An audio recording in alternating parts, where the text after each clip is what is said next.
Hey guys, so my name's Owen, I'm a street preacher. I recently uploaded this clip to TikTok. It was filmed back in July. It was when I was street preaching in Nuneaton, and I had a whole issue with security and police coming up to me and all this sort of thing. I uploaded it to TikTok about 48 hours ago, and it's already got 200,000 views. It's massively blown up. Praise God, because he's obviously using this video for his purposes. Lots of comments on that video, so I just wanted to film this video responding to a couple of the comments, a couple of the criticisms, and a couple of the questions which are coming from that video. In case you haven't seen it, let's just watch a short bit of this clip, but if you do want to watch the full video, I'll link down the TikTok and the YouTube shorts in the description. Just switch everything off a second, have a chat please. Yeah, what's going on? Yeah, including your phone please. No, well I want to record for my own safety, so just... I'm recording, so...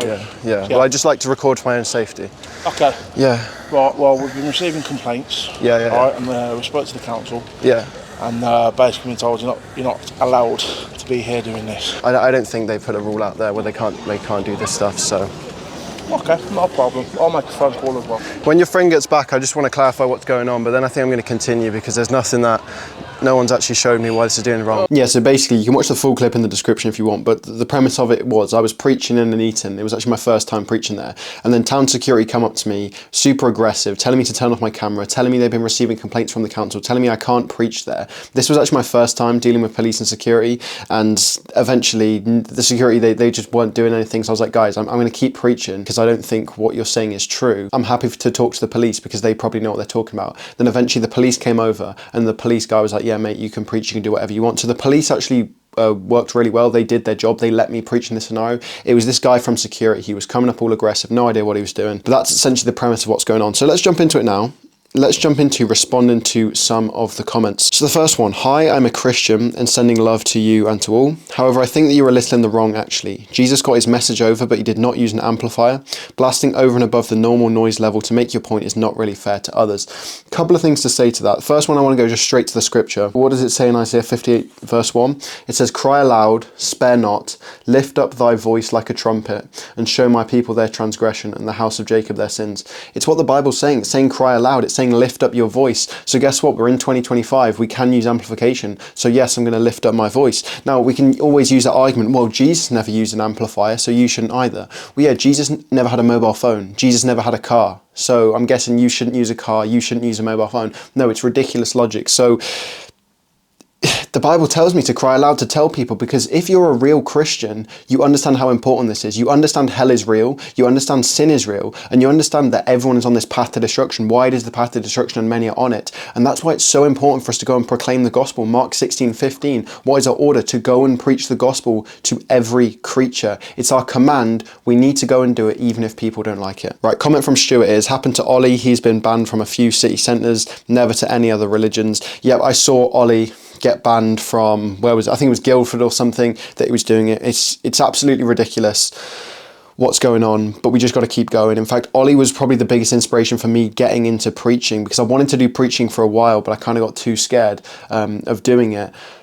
And then I saw Ollie's channel, and I saw Ollie's channel. He'd been uploading for weeks, uploading for months, and like every single week he'd have a video where some crazy like druggie starts attacking him or some police officer starts harassing him and all this sort of thing. Yet he never stopped. Week after week after week after week after week. You could just see videos on his channel of he was still preaching and preaching and preaching.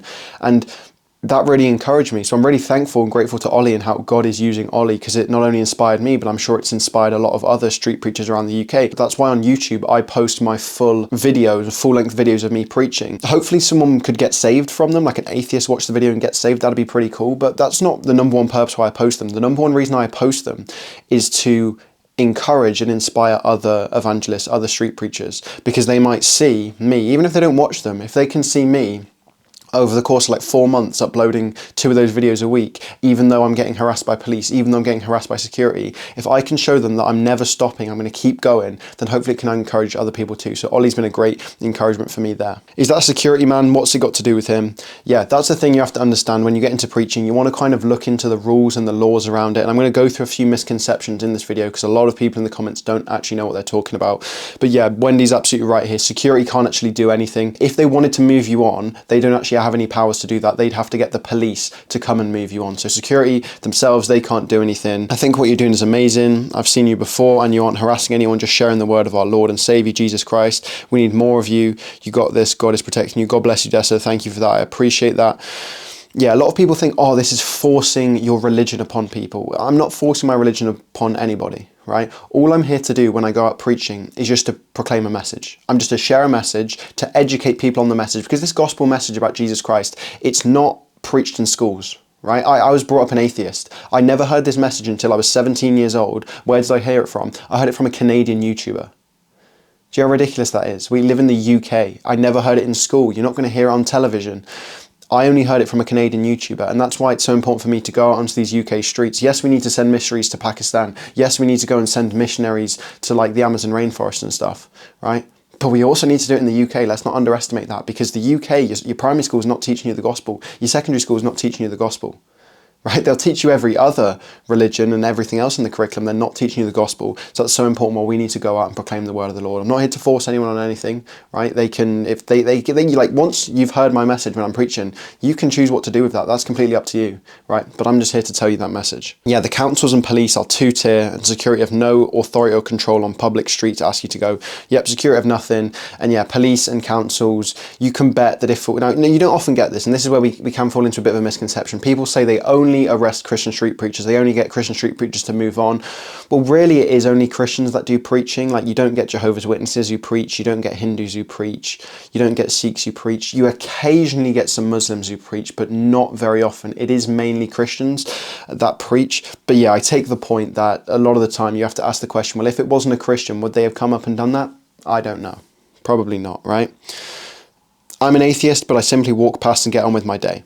Yeah, and I really appreciate the comments from atheists, for example, who fundamentally disagree with what I'm saying, but they respect my right to say it. And that's what we need to have. We need to stand up for freedom of speech, right? But that also means supporting the freedom of speech of those you disagree with. So for example, if someone, like if a Jehovah's Witnesses wanted to get onto a microphone and started preaching, of course I think they're wrong. But freedom of speech means protecting other people's freedom of speech. So I would protect the Jehovah's Witnesses' freedom of speech to preach, because that's what freedom of speech is. Even the people you disagree with, you've got to be like, you know what, I disagree, but it's your right to do it. So all those atheists who might think, you know what, this is a load of rubbish, I appreciate you guys for at least allowing us the freedom of speech, which is great. I'm all for everyone's freedom of speech, but I think you might need a license for electrical or battery powered amplification or amplification of sound. Yeah, so this is where there's a bit of a confusion. It all depends on your local council. The local council can set rules. Now, if you go into London, a lot of the time you are going to need a license. A lot of the time it's going to fall under busking. Even though it's not busking, it's going to fall under busking. For example, when I've tried to go and preach in London, I've had a look. There's like the borough of Camden. To do anything in Camden with amplification, you need to go and get a permit. You need to go and get a license. However, that's, like I said, it's for different councils. Where I was in Nuneaton, there's nothing at all. There's no public space protection order. There's no license needed. Nothing was needed, which is why I was absolutely fine. Now you can see in that video, I kind of take it chill because this was my first time ever dealing with security or police. So it was, I'll be honest, it was a bit nerve-wracking for me because it was my first time doing this. And obviously I've seen the videos where they go and arrest Christian street preachers. They go and fire you from your jobs. They do all this sort of stuff. So I was taking it chill, which is why when they came over, I was like, guys, I think you're wrong. I think I am allowed to do this, but I'm happy to pause for 5 or 10 minutes. And then eventually they were messing around, they weren't doing anything. So I was like, guys, what are you doing? Can you call the police over? I want to talk to the police. And eventually that's what happened. The police came over, the police had a discussion with the security by the side. I think they were trying to like work out, can we get this guy to move on? And the police guy sort of came over a bit begrudgingly, a bit reluctantly. He was like, mate, but we can't ask you to move on, because the police guy did know I'm absolutely allowed to do what I'm doing. So a bit of a misconception there. In this specific area in Nuneaton, no licenses, no permits, nothing are required. It's all about the area that it's in. So you might see someone in London or someone in Brighton who has to do a certain permit, not in Nuneaton. Right, I see, did not know that, just seen a few videos where it must have been in place. I'm surprised it's not in place everywhere, the amount of government council overreach we see nowadays. Yep, councils are trying to bring these things in thick and fast. So recently in Birmingham, just a few months ago, I think about May 2025, they've now introduced a ban on amplification. So amplification is now banned in the city centre of Birmingham, and Coventry are going to be doing the same thing. Coventry are going to be banning amplification from May 2026. So I do a lot of preaching in Coventry, so I'm going to have to, when those rules come out, I'm going to have to see what area, what the rules are there. But yeah, councils are trying to bring them in, but at the moment in Nuneaton we're all good. I can use any amplification I want. The man knows he's wrong, but he has been ordered to do it. That's why he wanted the camera switched off. Yeah, this security guy was on a bit of a power trip. I don't know why he was coming in so aggressive, but yeah, he wanted the camera turned off. And you'll find a lot of people I'll just say this, there's a correlation between people not wanting to be filmed and then people's conscience being troubled.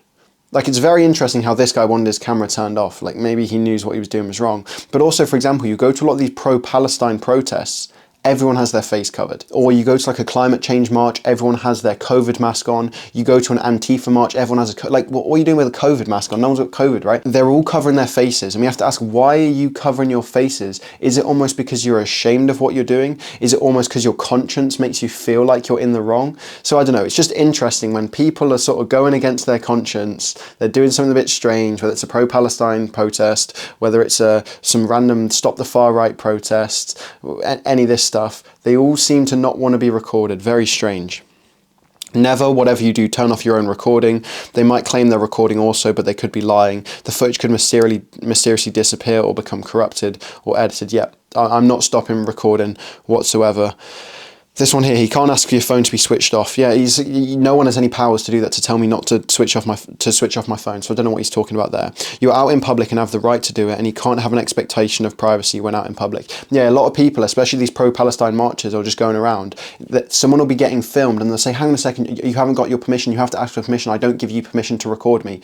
We live in the UK. The UK is a free country. When you're in public, there's no expectation of privacy. So when you're in public, like on a pavement, for example, on a footway, on a road, there's no expectation of privacy. I don't have to ask your permission to film, right? I can film whatever I want. So that's a misconception people get into, that they think they need permission to be recorded. No, I can record whatever I want. So it's a lot of the time this hasn't really happened to me personally, but I've seen it on the internet where people will come up to the preacher, they'll come up to the camera, right, and they'll say, don't record me, and they'll start kicking off and stuff. If you don't want to be recorded, just continue walking. If you don't want to be recorded, don't come up and cause a tantrum, and then, because the moment you cause a tantrum, guess what? That's getting clipped up, and now that's getting posted, and there's 100,000 views there. If you don't want to be recorded, just walk past the camera, just ignore it, and no one will even notice you're there. So it's a bit stupid what people do there with those recording stuff. How many people have ever told you they've changed their mind religiously because they've heard you in the street? Genuinely curious. Great question. So I've had conversations with people where it seems like they understand the gospel and it makes sense that the only way we can get to heaven is Jesus. At that point, I don't know if they've actually trusted in that, or they're actually sort of just listening to me, hearing, like they've just heard me say that and they just think whatever, I don't know. And in terms of actually people coming up to me and saying they've changed their mind, not many, not really, if any, to be honest. A lot of the time when I'm street preaching, I don't see any results. I don't see people like dropping to their knees and trusting in Christ or whatever. I personally don't see it. But I want to go through two verses, okay? It's not about losing heart there, because here's the first one. I want to go to Ezekiel chapter 33, verse 4. My job isn't to convert people. My job isn't to get people to change their religion or whatever. This is my job. My job is to just read Ezekiel 33. It's to just blow the warning. Right, so to give this warning. And then verse 4, then whosoever heareth the sound of the trumpet and taketh not warning, if the sword come and take him away, his blood shall be upon his own head. So my job is just to tell people the gospel, because the gospel is not being taught in the UK, it's not taught on schools, it's not taught on television. So my job is just to proclaim the gospel so that people know it in the UK. And then once they know it, that's my job done. That's my job done, because what I've done is it's now passed into their hands. They have the opportunity now to believe the gospel, trust in Jesus Christ, right, become a Christian, or they can just choose not to do it and just do whatever they want to do. So that's my job done. I've told them the gospel. The second scripture I want to go to is, if we come down to 1 Corinthians 3, verse 6, I have planted, Apollos watered, but God gave the increase.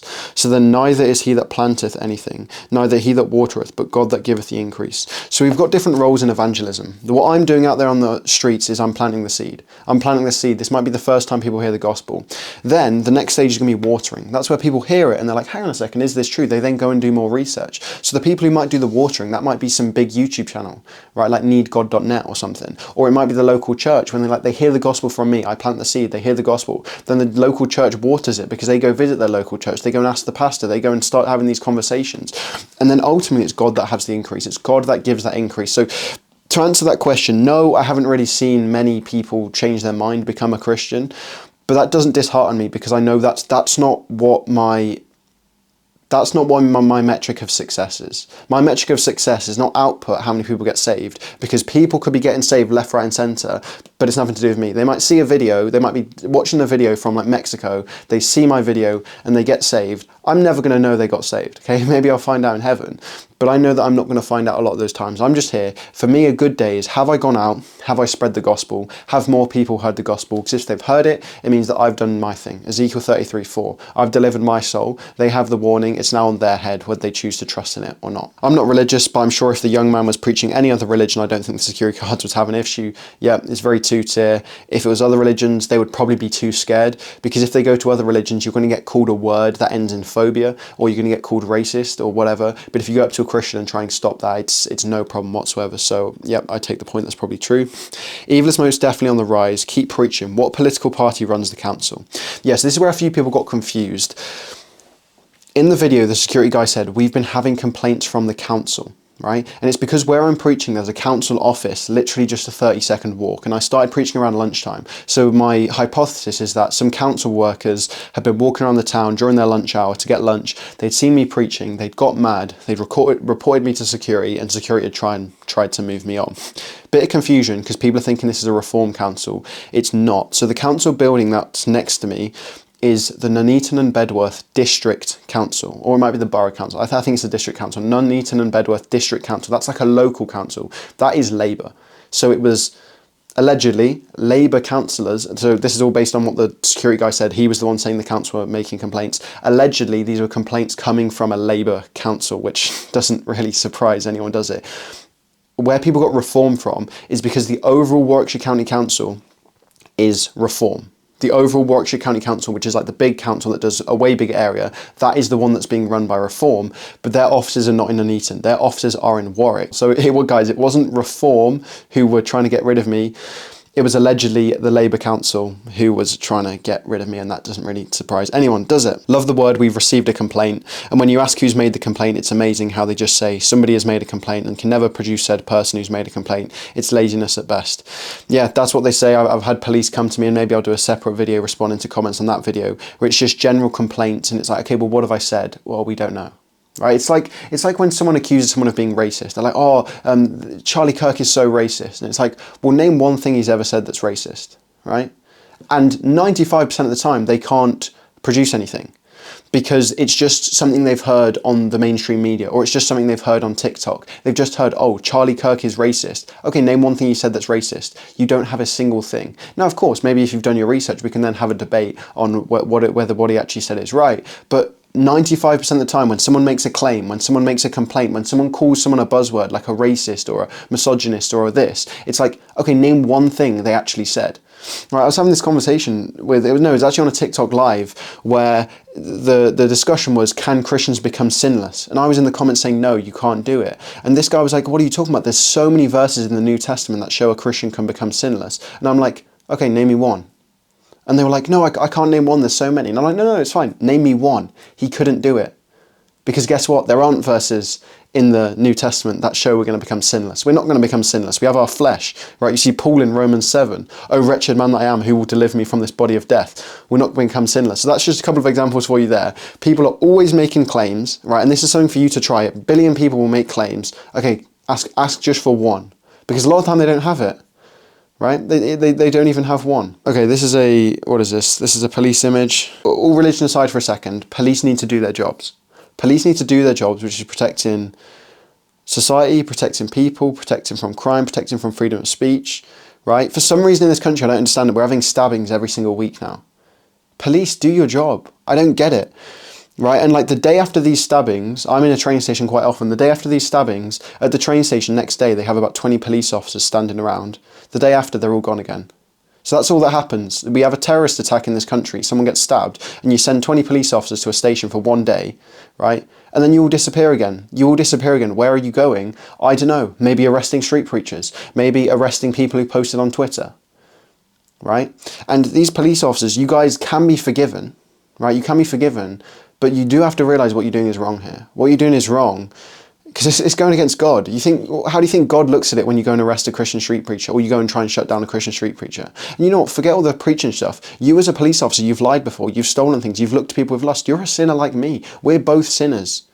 But the difference is I've put my trust in Jesus. I've believed the gospel. I believe Jesus died for my sins and rose again. That means I'm forgiven because I'm washed in the blood of Jesus, because I trust him. I've trusted in him. But what have you done? That's why you need to get saved. Right? a lot of police officers, I think it's very quickly as well to demonise these police officers and get a lot of hatred and anger in our hearts, which I do get. I get hatred and anger, and I have to try and, through the Holy Spirit and through asking God, Lord, help me with that anger and hatred. But it's like these police officers, a lot of the time you like to say, oh, well, I'm just following orders. And I'm sure the security guy here was told to follow orders. I'm sure in the past, when the police officers come up to me, they're just following orders. I get it. But there was a certain group of soldiers in the 1940s who were serving a country in Central Europe whose nickname was 4 letters and it started with an N and an A and ended in an I. What did they say? We're just following orders. And none of us would say that's acceptable.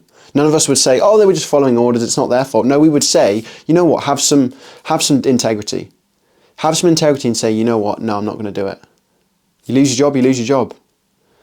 Right? No, none of us here are going to give an excuse to the people in those death camps in the 1940s and say, well, if they'd not done it, they would have lost their job. We would have been like, you got to do the right thing. You got to have some integrity and lose your job. That's what I would call these police officers to do. Right? Which is, are you going to continue following orders? It's not a good excuse. Do the right thing. The law stated, I believe it was European courts, said that in the true pursuit of freedom of speech, it is also the freedom to offend by what you say. Yep, exactly right. I actually have that document in my bag when I'm preaching, a piece of paper, and I think I was holding it when the police guy came over because I was ready to use it in case it was needed. Notice they want to enforce their laws but don't want it to be recorded. Yeah, it's very suspect. It's like, if you don't want to be recorded, number one, you're either ashamed of what you're doing or you're intending to do something wrong. I'm like, what are you doing? I'm leaving my thing recording, thank you very much, for multiple reasons. When they say turn it off, you can guarantee they're going to try and escalate as much as they can. Yeah, absolutely red flag, ridiculous to not want to be recorded, especially when he's recording me, right? You're recording me and you don't want me to record you. So what are we doing here, right? Ridiculous. We'll keep praying for you and know it's nerve-wracking sometimes, but because God sends you, he will back you. Thank you so much. Yeah, thank you. I just appreciate everyone who's praying for me and praying for the mission, street preaching. Yeah, thank you. Just keep praying for me. And maybe that's why I'm grateful for God blowing up that video, because sure, more people have seen the video, so hopefully that emboldens them. But also, just because I've got more followers now, I just appreciate that I'm going to have more people praying for me. And I thank God for giving me that opportunity to have more people pray for me. It's the use of a PA system that is the reason for this. He is banned by local authorities from using a PA system. If local shopkeepers make noise complaints, he will be moved on. Just like in this video, notice how it's cut. Yeah, so you got no idea what you're talking about, mate. So like I said, it's nothing to do with the PA system amplification. There are no rules in Nuneaton against amplification, so I can use any amplification I want. If local shopkeepers make noise complaints, they can't do anything there. Like he will be moved on. No, I won't. Right, that's got nothing to do with that. I think the only way they could move me on for that is they'd have to get me on a public order section, or they'd have to get a judge to sign me off on antisocial behaviour. There's way more steps if they wanted to get rid of me. Just like in this video, notice how it's cut. Yeah, so it's a short. So I'm cutting about like an hour and a half of footage into a 3-minute video. So yes, there's cuts in it. And I sent the link to this guy. If you guys want to see the full like 1 hour and a half video I had where you can see me preaching, get stopped, continue preaching, you can go and watch that yourself. I haven't cut it up to make anything look different. I'm absolutely allowed to use a PA system. It was security who were overstepping their mark, and actually in this case the police guy did very well because he let me do my thing. Fundamentally disagree with the message you're professing, but you absolutely have the right to say it. Thank you very much, I appreciate it, Sam. That's what we got to have, is freedom of speech. Even if we disagree, I got to protect your freedom of speech, you got to protect my freedom of speech, and that way we can all disagree. It's like this whole thing with Charlie Kirk, right? Why all of a sudden have we gone from, if we disagree, I have to hate you, or if we disagree, I have to shoot you, or if we disagree, you're a racist, or da-da-da-da. Can we just disagree on ideas? And we're still allowed to say them, we're allowed to discuss, we're allowed to converse. It's ridiculous what we've been living in the past, I don't know, 2 or 3 years, probably more than that, really since 2019 maybe, where you can't have a different idea. For example, in 2020, if you don't support Black Lives Matter, you're a racist. I didn't support Black Lives Matter in 2020. I wasn't going around putting like a black circle on my WhatsApp profile or anything like that, no. And back then I didn't say anything. I wouldn't go out of my way to say, guys, I don't agree with Black Lives Matter, because I'd instantly get labelled a racist and that sort of thing. But you know what? These words are buzzwords. They're thrown around. They don't mean anything anymore. If you have a British flag, I'm pretty sure you get called a racist. That's a thing now. So you know what? If I'm racist to have a British flag because I'm proud to be British and I live in Britain, call me a racist. The word means nothing. England is a Muslim state. So I think a lot of people got tripped up on this. Like you can see there's 121 replies on this comment. A lot of people got a bit tripped up because I'm not sure they were understood what Carl was trying to say. What we have to differentiate here is, what should England be? What is England right now? What did it used to be? What is it probably going to be? I think that's where we've all got a bit confused here, because people are like, no, it's not Muslim, it's Christian. People are like, no, it's not Christian, it's secular. People's like, no, it's not secular, it's Muslim, and da-da-da. I think this is my take on it.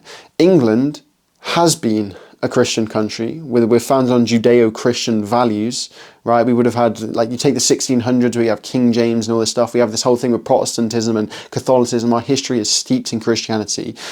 Now, it kind of has been for the past, I don't know, 30 years maybe, I don't know. I'm not exact on the figures. I'm not a historian or anything, but it seems to me very secular at the moment.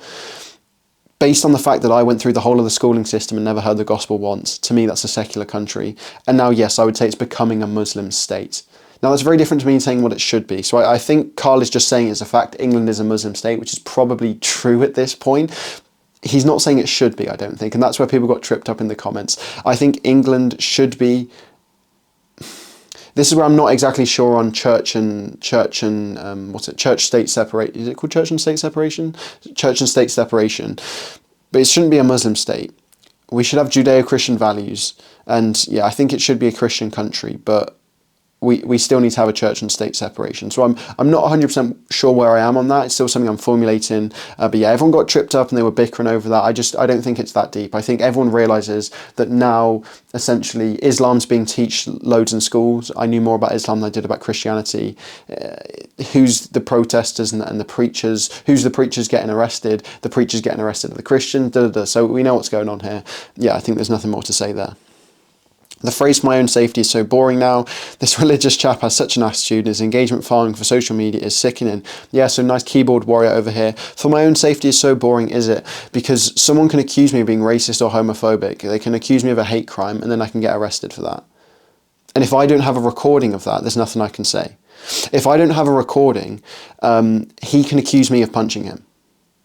Like, I don't think, when you think for my own safety, I'm not expecting this security guy to knock me out. That's not what we mean by for my own safety. I'm pretty sure the security guy is not going to punch me. For my own safety means, it's for my own safety against false accusations. That's what it is. So keyboard warrior over here, sort out your thinking. It's not like I don't feel physically safe, because realistically, I don't think the guy's actually going to punch me, sort of thing, or stab me or shoot me. And if he shoots me, the camera's not going to do anything, right?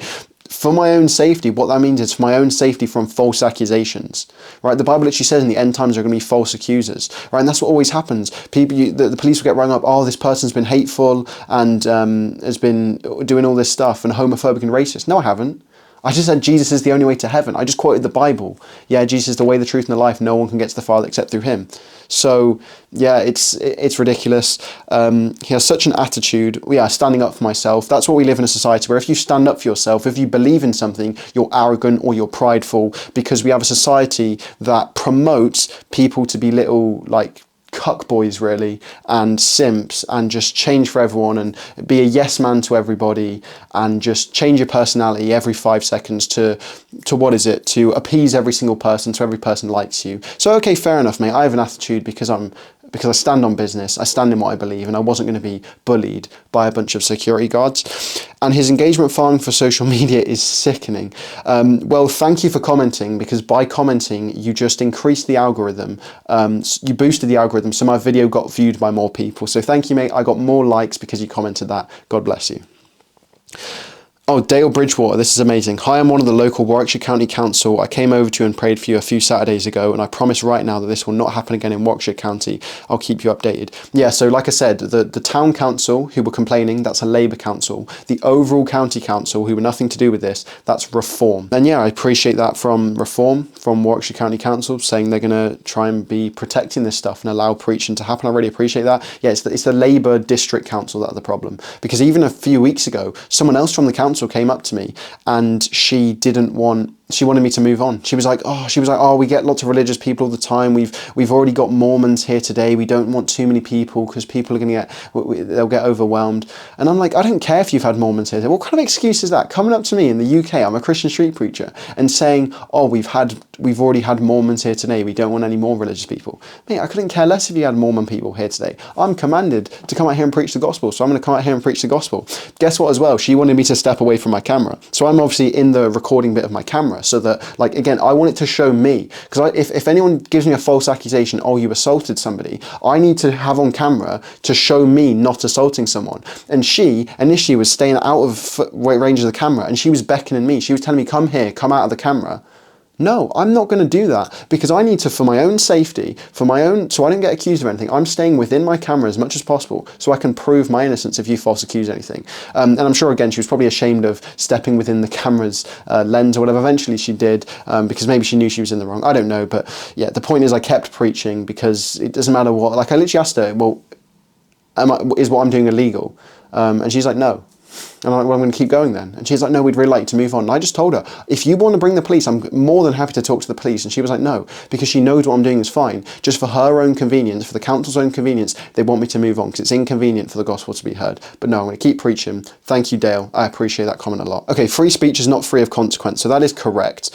What that means is freedom of speech can come with a consequence. So because I go out and say my views, I can receive consequences from that, in the sense that my friends might not choose to associate with me. So there is a consequence there. That's why, for example, when a bunch of ex-employees started celebrating Charlie Kirk's death, they went and got fired. Primary school teachers celebrating Charlie Kirk's death, they went and got fired. So there is a consequence there.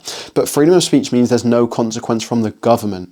And that's what I'm talking about when it means free speech. So free speech, if I do a free speech and I do an idea you don't like, you're more than happy to, like, you're fine to not talk to me ever again. I have to accept that consequence.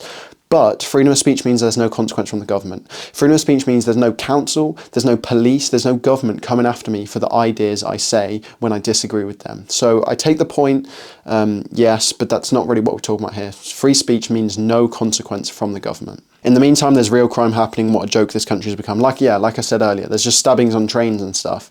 And I don't see police anywhere, right? The only time I see police is the day after a terrorist attack at the train station. I see them for one day and then they disappear. There was actually one, what was it, on Sunday or something? Was it on Sunday when we had someone got stabbed on a train? I saw police officers on Monday. I saw them for one day. I only see police officers either when I'm preaching or the day after a terrorist attack. The rest of the time I don't know where they are. Maybe they're scrolling on Twitter trying to find people. I don't know. It's a joke, right? Police officers, you need to do better. I understand you're under orders, but at a certain point you got to stand up and say, you know what? Once I've received this order to go and arrest this Christian street preacher, you got to say, you know what, I'm not doing it. And maybe another colleague comes in and he does it instead, right? And the preacher gets arrested anyway. But you've done the right thing at least. You've stood up for wrong. You've stood up for the right thing, I mean. The line is waking up. Yep, Aslan's on the move. Aslan is on the move. God thought he could use social media, Instagram, TikTok, to distract people, to get people to fall into lust and sin and all sorts of other stuff. But it's being used for good. TikTok and YouTube is being used for good. I got saved from YouTube. So many people are getting saved from TikTok, right? People are realizing the gospel. From the 60s onwards, Satan has been trying to mess around with everyone, with the feminism movement, with the alphabet movement, with all these different things coming in. But the lion's waking up. Aslan is on the move. People are coming to Christ. Yeah, I think we're in the end times. I think we might get raptured any time. So if you're watching this and you're not saved, put your trust in Jesus Christ. Right, just a film recommendation for you. Go and watch Narnia, the Lion, the Witch and the Wardrobe. Two things. Number one, watching a film between the 2000s and like 2012 is the most wonderful thing you can do. I remember when I watched the Harry Potter series back in May, it was so refreshing to watch a set of movies, a franchise, where something's not being shoved down my throat every 5 seconds. Because that's what you get when you watch a film, definitely from 2019 onwards, but probably even earlier than that, 2015 onwards. You just get things shoved down your throat, right? For example, the latest series of Doctor Who, what am I watching? Right? I haven't watched the last 2 series. I've just watched the Christmas specials. And again, stuff's just being shoved down your throat, right? So it's so refreshing. Go back to the 2000 to like 2010 era. Go and watch some movies there. In particular, go and watch Narnia, the Lion, the Witch and the Wardrobe. I think it came out in 2005. I didn't know this, but C.S. Lewis was a Christian. I'm not too sure what denomination he was or how sound his theology was, but The Lion, the Witch and the Wardrobe has so many Christian themes in it. There was literally times when, as a Christian, I was watching it and I started cheering. Like, there's a point where right at the end, Aslan, this might be a bit of a spoiler, but whatever, Aslan says, "It is finished." I literally cheered because that's exactly what Jesus said, and Aslan is a representation of Jesus. So, and as well, if you've got Christian friends or something like that, sit down, watch Narnia together. It'll be an absolute blast. It's a great film. You're not going to get any propaganda shoved down your throat. It's got Christian themes. You'll enjoy it. So yeah, guys, Aslan is waking up. Aslan is on the move. If you're not saved, get saved. Well done, mate, for standing your ground. Yep, I appreciate it. We've got to stand our ground. From the 1960s onwards, the generations above us have failed us because they've let all these movements be infiltrated. And now, as like the 20-year-old young men, or whatever demographic, I don't know, well, that's me anyway. I'm a 20-year-old young man. If I don't stand my ground, it's going to get worse. So the generations above us, they let all these demonic ideologies come in. It's our job now to stand our ground, to preach the gospel. No one wants to hear people shouting into a microphone when they're just trying to go to an already overwhelming shopping centre. No matter what they're saying, imagine already having a headache and there's some guy amplifying his claim that you're going to hell. If you don't like it, just keep walking. Like people complain about free speech, but it's like, we'll just keep walking. If you don't like the message, just keep walking. It's like if you don't like a busker, like, because you don't like the songs they're singing, just keep walking. Like, it's not that deep. You can relax from this moral high ground of, oh, I've got a headache, feel sorry for me, victim mentality. Relax. Overwhelming shopping centre. It's just a shopping centre, man. Just relax, right? Second thing as well, people complain about free speech, but okay, I don't see you getting a plane ticket to China. Like, if you don't like free speech that much, go to China. Oh, guess what? You're not. It's called having your cake and eating it. You want to live in a country that's based on Judeo-Christian values. You want to live in a country that's in the West. In the West, we have certain principles like innocent before guilty, like everyone's equal in the eyes of the law, freedom of speech, freedom of conscience. Like, these are Western values that are really Judeo-Christian values from the Bible. If you don't like those things, then go move to China. But let's not sit here and try and have our cake and eat it, saying, oh, I love the UK, I want to live in the UK, but just let's get rid of free speech. Okay, go to Russia, go to China, right? And that's it. That was the last comment. So that was responding to comments there. Let me know in the comments what you thought of this video, if you want more videos of me just answering questions from a street preacher's perspective. But yeah, God bless you guys. If you're not saved, get saved. And I'll see you in the next one. Take care.